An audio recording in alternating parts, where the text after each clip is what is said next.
Tina, mukanya kenapa kena tanah semua itu? Bro, bangun. Oh, Ayo, bos. udah siang nih. Gondol.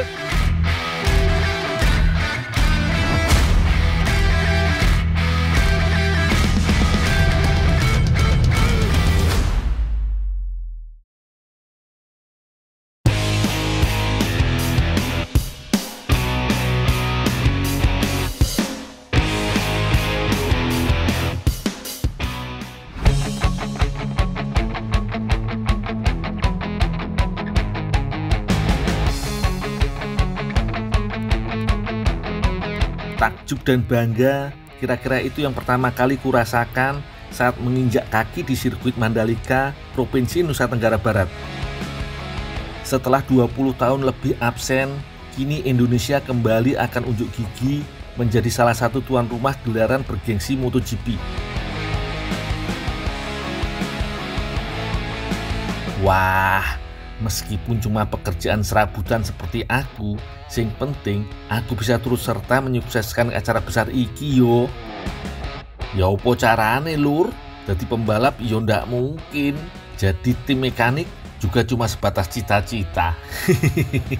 Yo wis, bantu jadi kuli wae yo.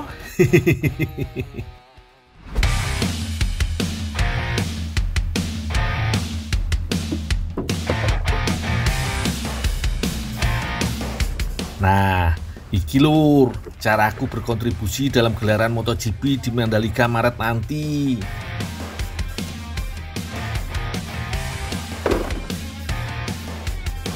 Hari ini, aku bekerja di proyek pengerjaan Bukit 360 yang masih berada di kawasan sirkuit Mandalika.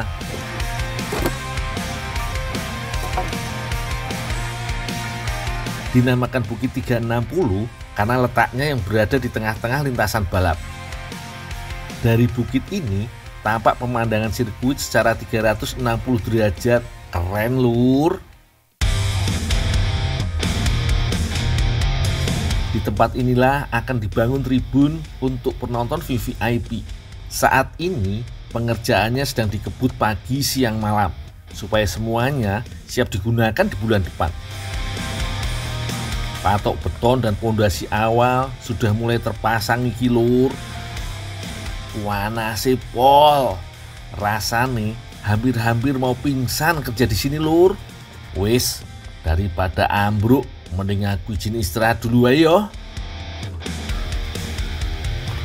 Pak, saya istirahat bentar ya. Iya. Minum. Oh ya, Tapi minum dulu, minum. Jangan bilang-bilang bos. Ya. Ntar saya ditegur ya.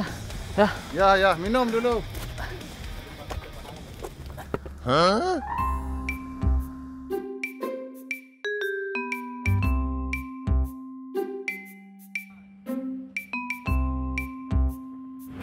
Bro, bangun. Oh, Ayo, iya bos. udah siang nih. Kita bantu di sebelah sana bongkar bagisting. Oh, iya. Ayo kita lanjut. Wah, kejar progres. baru Iya. juga tiduran sebentar, udah disuruh kerja lagi.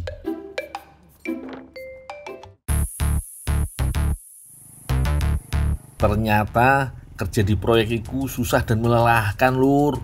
Koyoke lebih enak kerja di desa saja. Suasananya damai, banyak pemandangan hijau-hijau yang bikin hati tenang. Belum lagi bisa ketemu gadis desa yang ayu nih pol.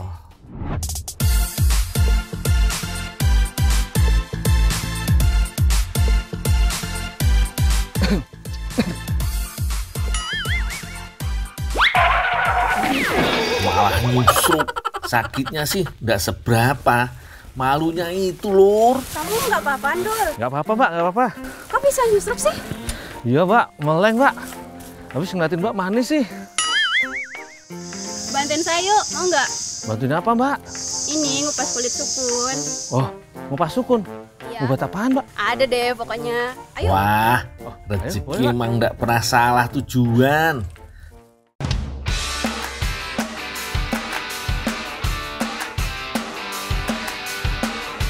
Meski tinggal di kampung yang jauh dari gemerlap ibu kota, orang-orang di desa Batu Kumbung, Kecamatan Lingsar, Kabupaten Lombok Barat iki ndak pernah kehabisan ide mengolah bahan makanan lur. Salut aku melihat ide-ide inovasi makanan yang mereka bikin.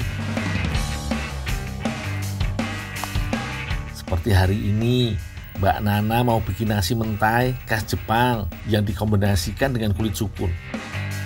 Buah sukun ini aku pisahkan daging dengan kulitnya. Selanjutnya, aku cuci sampai sisa kotorannya hilang. Wis tahu toh, kalau buah sukun itu salah satu sumber karbohidrat, serat, dan kaya akan protein. Kulit sukun tidak kalah manfaatnya karena mengandung pati, jadi bisa untuk sumber energi tubuh. Wis cocok toh disantap olehku yang kecapean bekerja di proyek.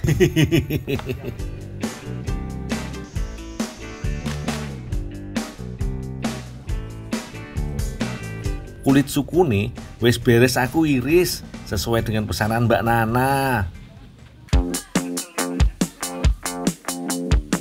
Mbak Nana dan Mbak Ratna sedang sibuk menyiapkan bumbu dan bahan pendukung untuk olah nasi mentai itu lur. Kulit sukun akan jadi topping di nasi mentainya lur. Sebelumnya bakal ditumis dulu bersama bahan yang sudah disesuaikan dengan selera Nusantara. Untuk bumbu tumisan langsung saja diulek sampai halus. Sementara tomat, cabai merah gendut, dan daun bawang harus diiris kecil. Khusus kemiri, sengaja aku minta agak banyak lur. Soalnya selain enak, juga berkhasiat untuk kesehatan. Bisa menurunkan kadar kolesterol jahat dalam darah.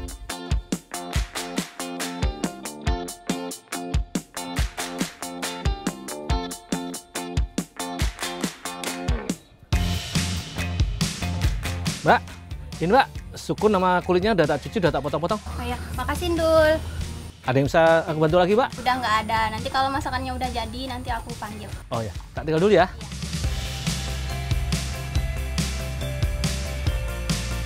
Oke lur, saatnya menumis.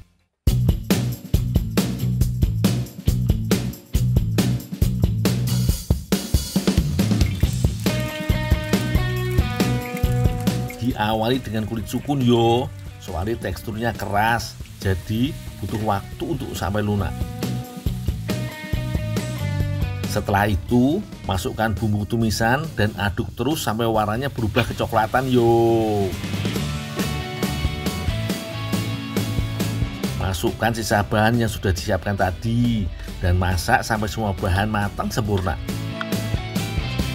Wah, wis mateng iki. Yuk, langsung kita pindahkan ke wadah aluminium. Hampir jadi kilur. Nasi yang sudah disiram tumisan kulit sukun, kemudian diberi tambahan mayones dan keju leleh, dan bakar tipis-tipis sampai ada efek gosongnya. Wih, tampilannya gak kalah ngetren sama yang dijual di restoran yo. Sopo sing ngerti kalau ini pakai bahan kulit sukun. Sing penting rasane jos gandos.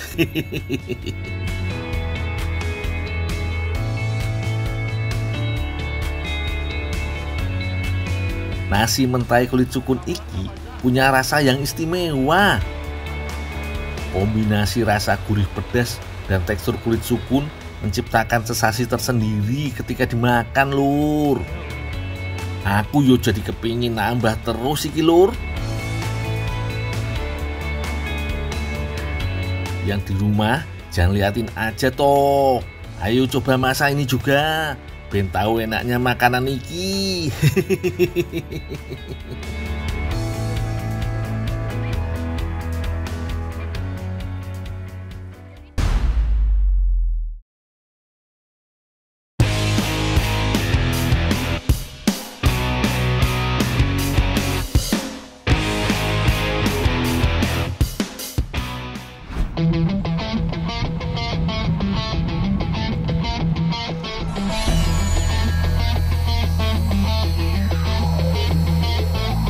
Siang yang panas terik begini sama sekali tidak menyurutkan semangatku untuk tetap bekerja lur.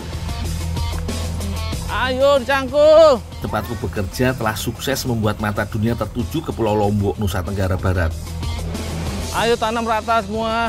Apalagi kalau bukan sirkuit Mandalika yang keren banget ini. Yo, semangat yo. Kebetulan hari ini aku kebagian kerja di proyek penanaman rumput di kawasan sirkuit Mandalika, Lur.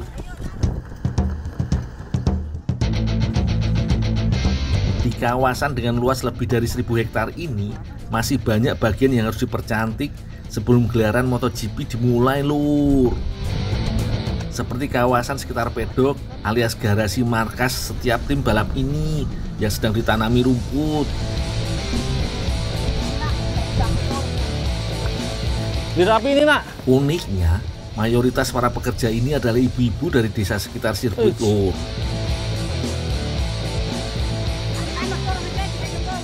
Ina, mukanya kenapa kena tanah semua itu? Itu. Boreh, supaya ada kosong. Boreh? Apa boreh? Beras tadi. Oh, masker. Masker alami yang terbuat dari tepung beras, bengkuang, dan air mawar ini katanya sih ampuh untuk mencegah kulit wajah terbakar akibat paparan sinar matahari. Bisa sendiri bisa. Saya yang gosok sendiri. Oh iya, boleh. Boleh juga nih, Lur, dicoba.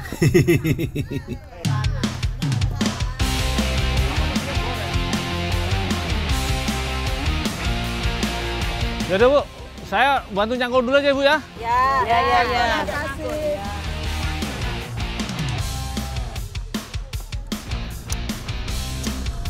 Yuk, kerja. Kita bikin semuanya siap sebelum waktu balapan tiba. Dul, bantu yang di sana ya, Dul. Masih. Yang di sana, Pak. Oh iya, masih banyak itu ya. Yaudah, saya bantu sana dulu, Pak ya. Masih ada waktu sekitar 3 minggu lagi sampai rumput selesai ditanam dan tumbuh hijau di kawasan Mandalika. Makanya setiap hari puluhan ibu-ibu bekerja pagi hingga sore, Lur.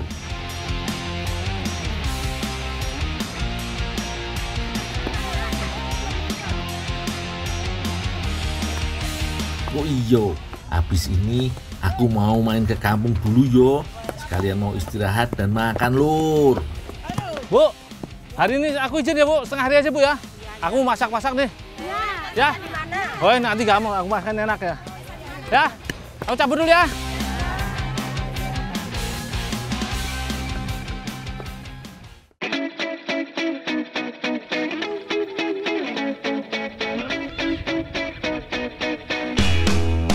Sekarang aku sedang berada di Dusun Pondok Buak, Desa Batu Kumbung, Lingsar, Lombok Barat. Dusun ini terkenal sebagai sentra perikanan air tawar, Lur. Mulai dari pengembangan bibit, budidaya, sampai penjualan ikan lengkap ada di sini.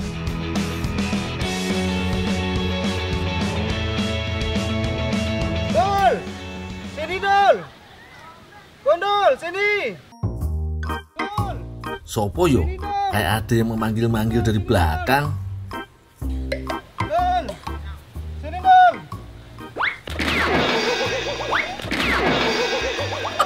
Bang, maaf bang. Gimana sih dipanggil-panggil kok nggak lihat orang? Jadi jatuh kayak gini. Ya maaf bang, begitu saya ngeliat tadi malah kena tangga. Jadi basah kan? Ada apa sih bang? Ini tadi si mbaknya minta kita nangkepin koi buat dimasak. Yaudah, nanti saya selesaiin dulu, nanti saya susul. Iya, ya ditunggu ya. Ya.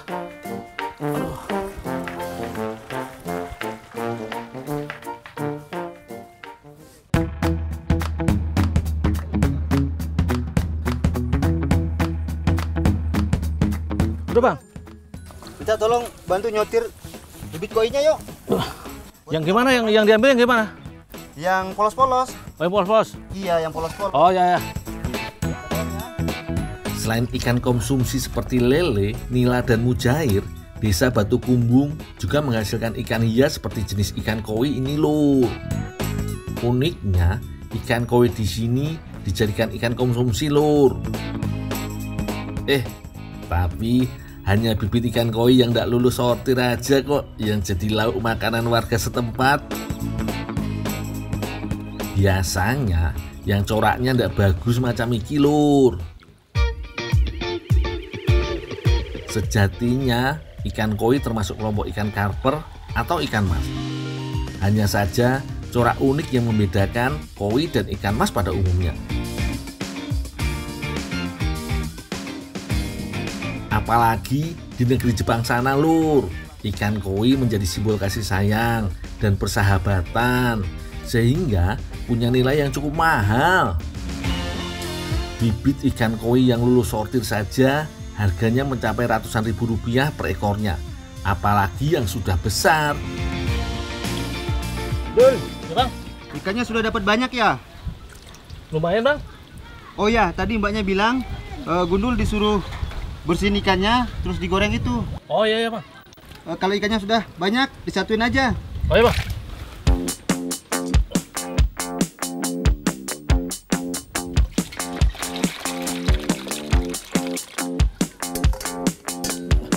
Wah, wis cukup iki ikan koinya. Sekarang tak bersihkan dulu ya lur.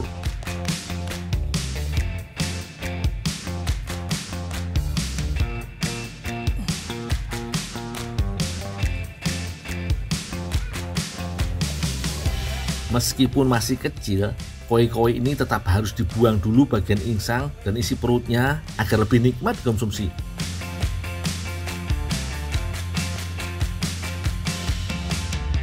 Setelah itu, kita campur dulu dengan garam dan air jeruk lemon agar aroma amisnya hilang dan rasanya lebih gurih. Nah, sekarang waktunya menggoreng koi-koi iki lur. Yes, seketika aroma ikan goreng langsung menusuk hidung dan bikin perut semakin keroncongan.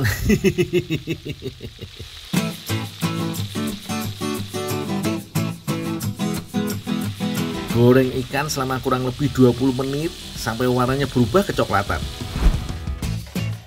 Di samping rumah sudah ada Mbak Lianda dan Mbak Yumna yang akan membuat adonan dasar kanape.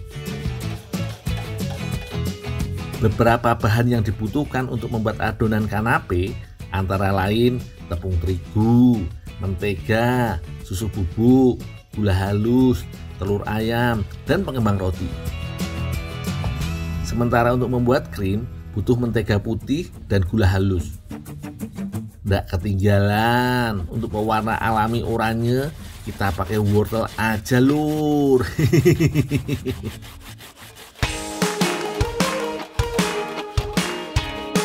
Untuk membuat adonan kanape, mulai dengan mencampur telur, gula, dan mentega. Setelah mengembang, baru tambahkan bubuk pengembang dan tepung terigu secukupnya. Aduk hingga adonan padat dan kalis. Sementara untuk pewarna wortelnya tinggal diparut dan diambil sarinya lur. Dalam berinovasi membuat makanan, orang-orang di desa ini tetap mendahulukan bahan-bahan yang bergizi dan punya banyak khasiat. Jangan lupa sekalian bikin krimnya ya Mbak Yuna. Mudah banget, cuma mencampur mentega putih dan gula halus. Jangan lupa juga tambahkan sedikit pewarna makanan agar tampilannya semakin apik.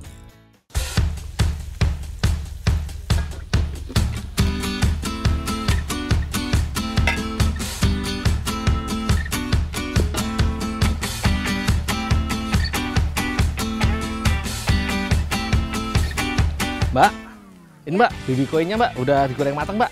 Makasih ya, Dul. Oh ya, ada yang bisa saya bantu lagi mbak? Udah, nggak apa-apa. Kamu istirahat aja. Oh ya, tinggal ya. Iya. Sebelum diberi topping, adonan harus digoreng lebih dulu loh.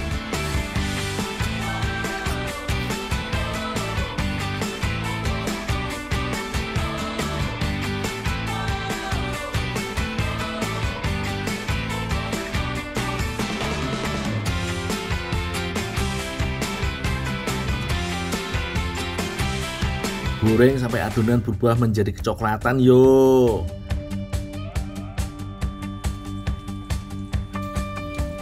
Sekilas bentuknya mirip dengan adonan donat atau bomboloni dari Italia.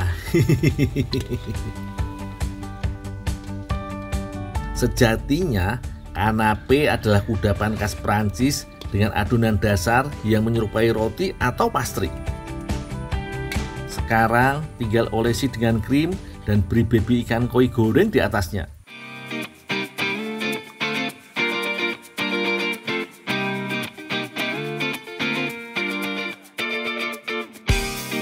Di negeri asalnya, kanape juga kerap disajikan dengan topping sayuran atau daging sapi yang dibakar. Nah, wis mulai kelihatan iki bentuknya. Sungguh menggugah selera makanku, lur.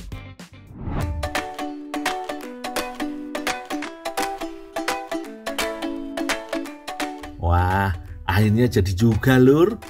Tampilan iso apik ngene ya. Kebayang iki, kombinasi rasa manis dan gurih bakal nyampur jadi satu di mulut. Daripada penasaran, langsung aku cobain aja ya, lur.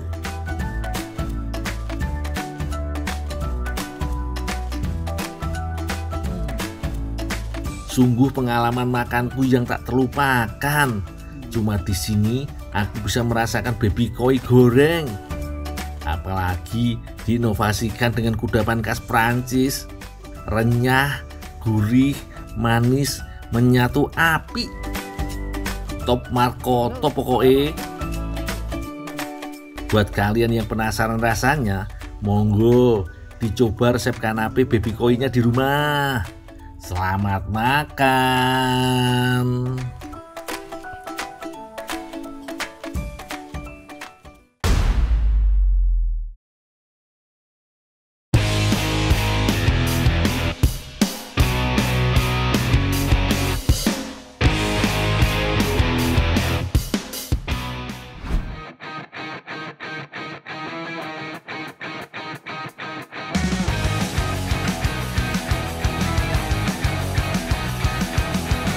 Mumpung lumayan jauh perjalanan ke pasarnya, aku bisa menikmati pemandangan yang bikin mata seger.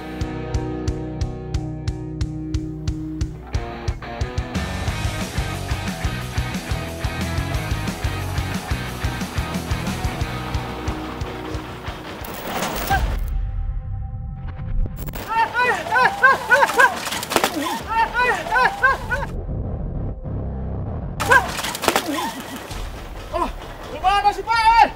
Jangan kabur deh. Waduh, asem tenan. Nggak lihat sepeda, Pak. Bu Yoto hati-hati toh nyetir. Jangan main serempet-serempet aja. Sepeda saya untuk nggak rusak, tapi saya mau ke pasar nih cari pria, jadi kotor itu gini. ada di Eler itu. Saya kasih dah itu. Kasih saya pria? Iya. Oh, yaudah deh, nggak apa-apa. Ayo. Ayo. Ini bantu nih. Ya banyak bagus nih. Banyak gini. Oh, boleh deh saya. Nggak usah semua. Kasih aja sini, udah. Ini aja. Jangan. Wah, Jangan. iki namanya ada hikmah di balik musibah. Habis diserempet, malah dikasih pare. Lumayan lah yo. Aku harus segera mengantar pare ke Kak Rohim.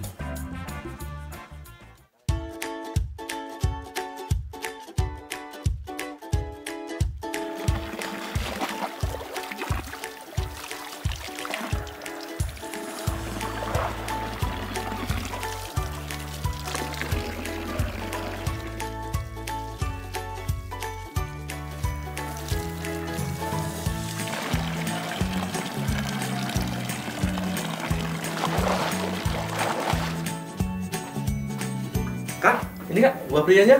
Iya, Dul, sekalian dibuang bijinya. Oh, ya Kak. Siap Kak, langsung aku beresin deh parenya.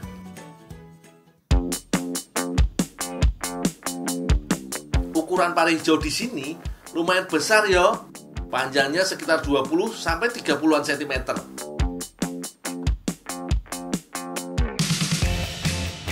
Jenis pare hijau seperti iki, daging buahnya tipis dan tidak terlalu pahit.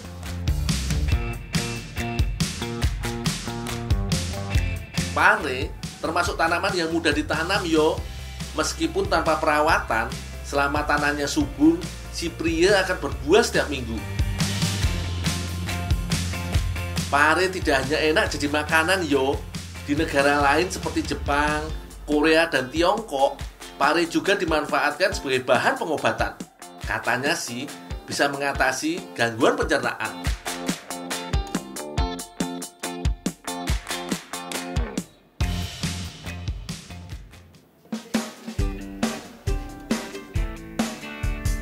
Kak Lis dan Kak Rohim akan membuat dumpling dengan tambahan priye.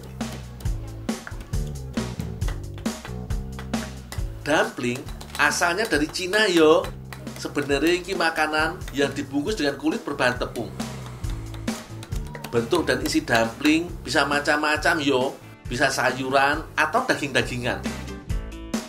Kalau dumpling yang ini mau pakai buah pare sebagai bungkusnya.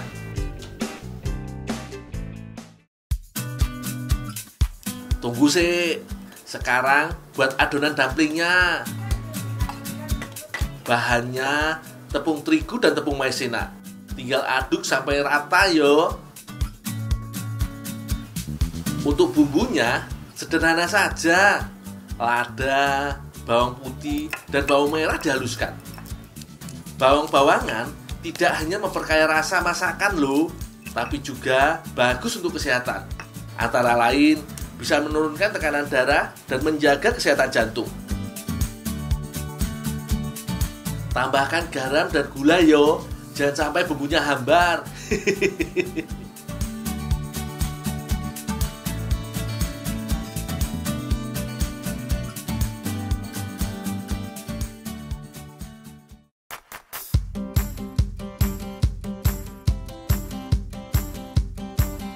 Kak Rohim pakai daging ayam cincang untuk isi dumpling. Pilih bagian dadanya, soalnya lebih sehat, banyak proteinnya, dan kandungan lemaknya relatif sedikit. Sudah beres toh semuanya? Sekarang campurkan ayam cincang ke adonan dumpling, aduk lagi sampai rata. Kak, ini Kak, parenya udah dipotong-potong, udah bersih? Ya Dul, bantuin isi. Oh ya Kak. Iki bagian favoritku, memasukkan isi dumpling ke dalam pare.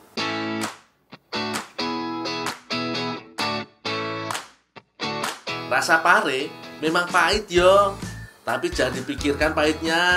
Kalau sudah diolah, jadi lebih enak kok. Apalagi banyak manfaatnya untuk kesehatan. Katanya sih bisa menurunkan kadar gula darah lo. Mantep toh. Terakhir, kukus dumpling pare selama setengah jam. Dul, tolong dikukus. Oh ya Kak.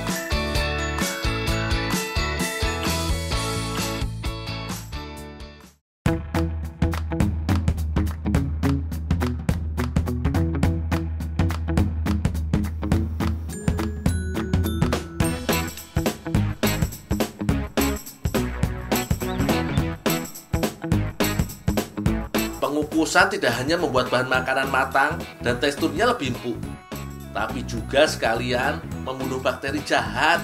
Jadi aman kalau dimakan.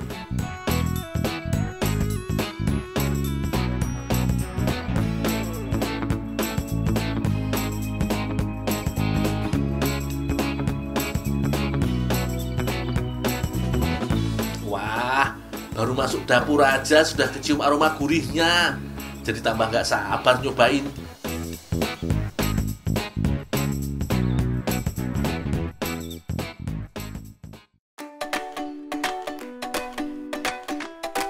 Iye, tampilan dumpling pare ini gak kalah toh dengan buatan restoran?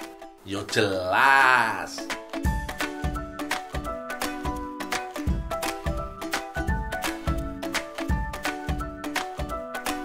Pak, dicicipin Pak, nih pare dumplingnya.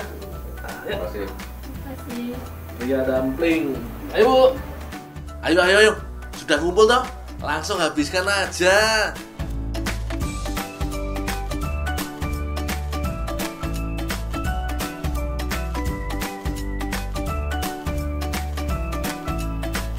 Bener toh? Wenake pol. Kalau yang nggak suka makan pare, pasti jadi suka kalau sudah nyobain ini.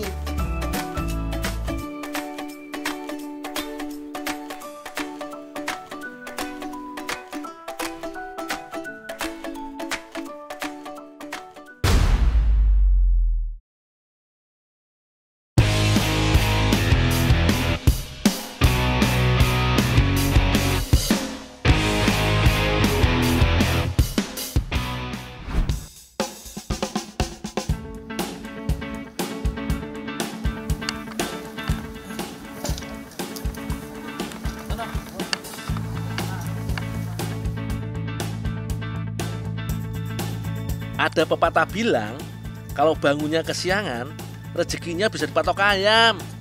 Makanya yo, kita mesti semangat bangun pagi dan bekerja. Jadi, rezekinya nggak dibawa kabur.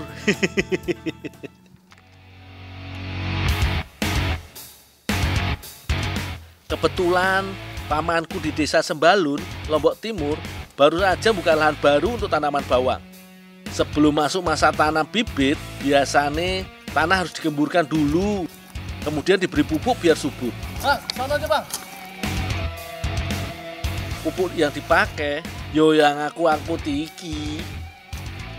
Lumayan juga yo, bolak-balik angkut pupuk dari pagi.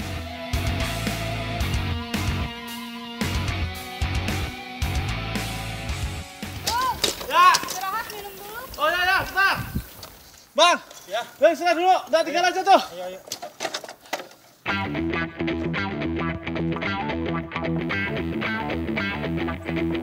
Dol, bantuin petik buah Jepang yuk. Petik buah Jepang? Iya. Oh, ya, yuk. Bang, saya tak bantu Mbak metik Jepang dulu ya. Nih, Tom.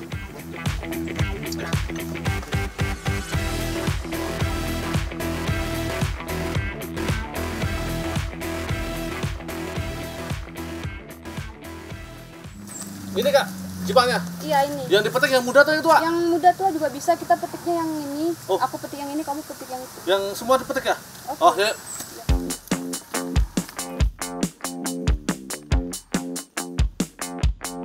Di Sembalun, Jipang atau labu siam juga dikenal dengan buah Jepang.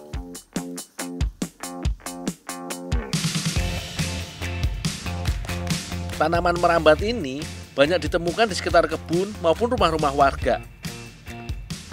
Nah, iki loh buah Jepang yang dimaksud. Harus pinter-pinter nyari buah Jepang. Aku harus nyari sampai ke semak belukar seperti ini. Soalnya si buah Jepang iki kadang suka menempel di pohon-pohon sebelahnya, terus tumbuh berbuah sampai ke atas. Tapi tetap aja lur, biar tinggi pasti tak ambil.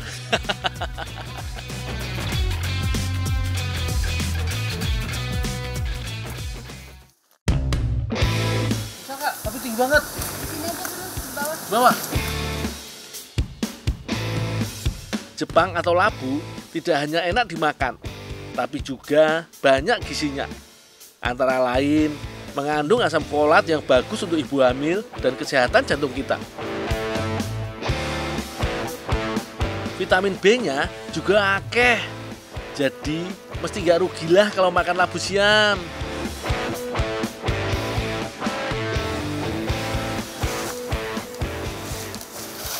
Kenapa Kak?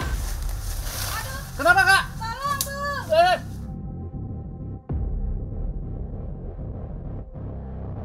Tolongin dong. Makanya Kak, yang taman-taman aja yang pinggir-pinggir sungai biar aku aja yang ambil. Lah iki, saking semangatnya nyari Jepang sampai lupa diri dan kurang waspada. Lain kali mbok yo hati-hati Kak. Lumayan, banyak buah Jepang yang terkumpul iki. Dari Kak, pulang. Kalau dijadikan sayur, wis biasa yo. Gimana kalau diinovasi jadi kue aja? Pasti lebih menarik.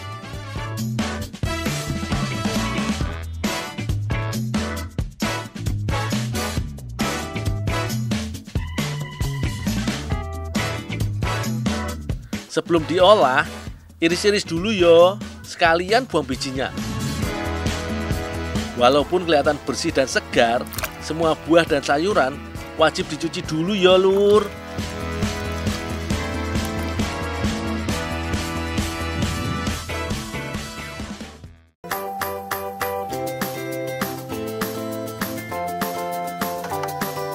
Aku punya tips mencuci sayuran dan buah yang baik dan benar iki.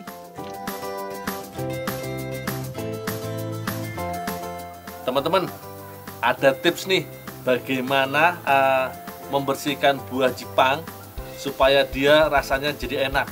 Jadi tidak ada lihat-lihat getahnya. Jadi yang pertama nih, kita potong atau kita belah jadi 2 dulu.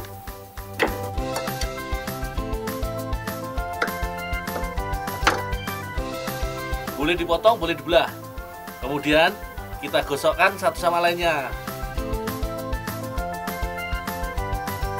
Nah, sampai getahnya keluar semua, baru deh kita kupas. Nah, alhasil Jepang yang akan kita nikmati ya secara enak tanpa ada kelat-kelat getahnya. Boleh dicoba.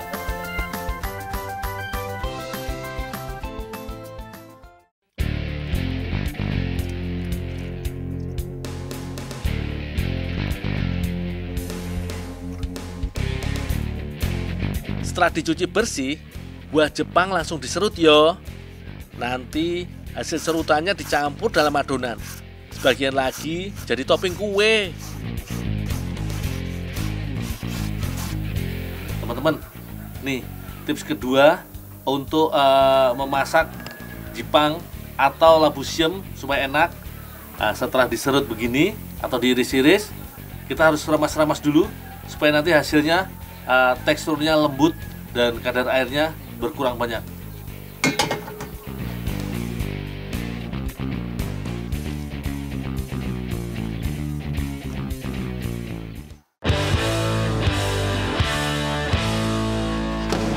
Buah Jepang akan jadi campuran brownies yo. Nah iki, Kak Anes dan Kak Yani sudah menyiapkan bahan adonan. Kunci dari kelembutan brownies kukus yosi telur iki. Pakai 12 butir telur ayam agar tekstur adonan brownies lembut dan mengembang sempurna saat dikukus.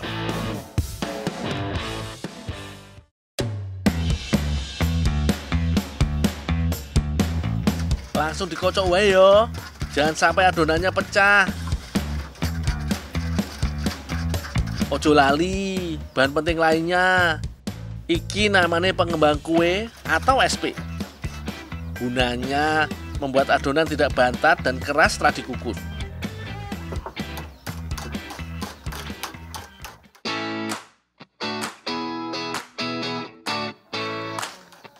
Nah, kalau adonan sudah mengembang, tambahkan tepung terigu.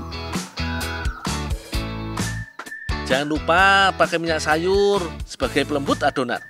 Selain itu juga menjaga adonan supaya nggak lengket.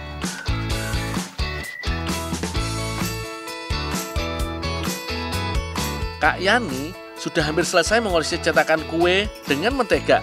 Yo bener kui, iki kan memudahkan mengeluarkan brownies dari cetakan. Kak, ini Kak, Jepangnya udah siap Kak? Oh iya, makasih Dul. Tolong bikinin api. Oh ya Kak. Oh, iya.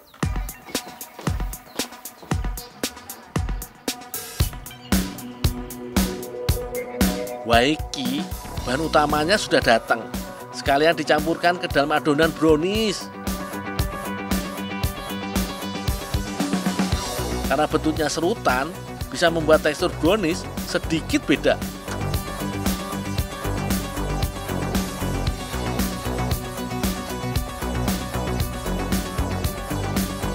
Supaya lebih jos, adonan bisa ditambahkan mentega cair dan pewarna. Mentega cair akan menambah sensasi gurih pada lapisan kue. Khusus warna coklat, bisa ditambah coklat bubuk. Ini juga bisa memperkuat rasa dan aroma brownies kukus Jepang. Sudah siap toh? Langsung tuang adonan ke cetakan masing-masing yo.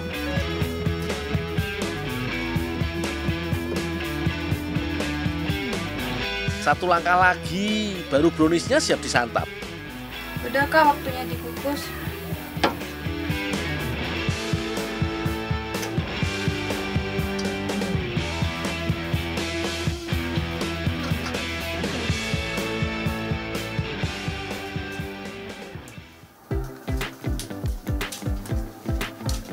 nih, tolong kukusin. Oh, ya Kak.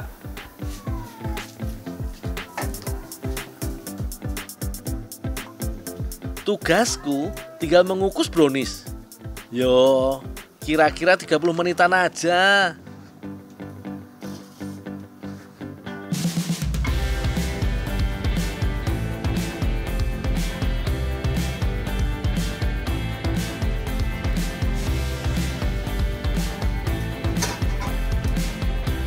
Sebelum diangkat dari kukusan, pastikan adonan sudah cukup matang dan tidak lengket. Wah, iki tampilannya aja wis ciamik yo. Dari bentuknya bisa kelihatan kalau kue brownies buah Jepang ini teksturnya lembut. Ora percaya? Ayo, langsung kita buktiin yo. Selamat makan. Pak, dicicipi Pak, brownies Jepangnya Pak. Oh ya, makasih. Ayo Kak. Cicipi ya. Ya.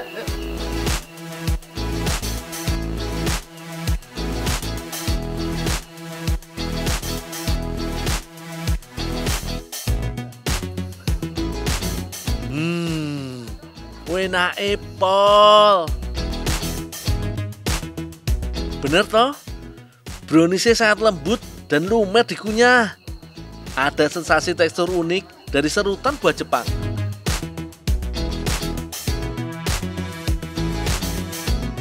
Pas banget buat teman ngopi sambil menikmati indahnya alam sembalun.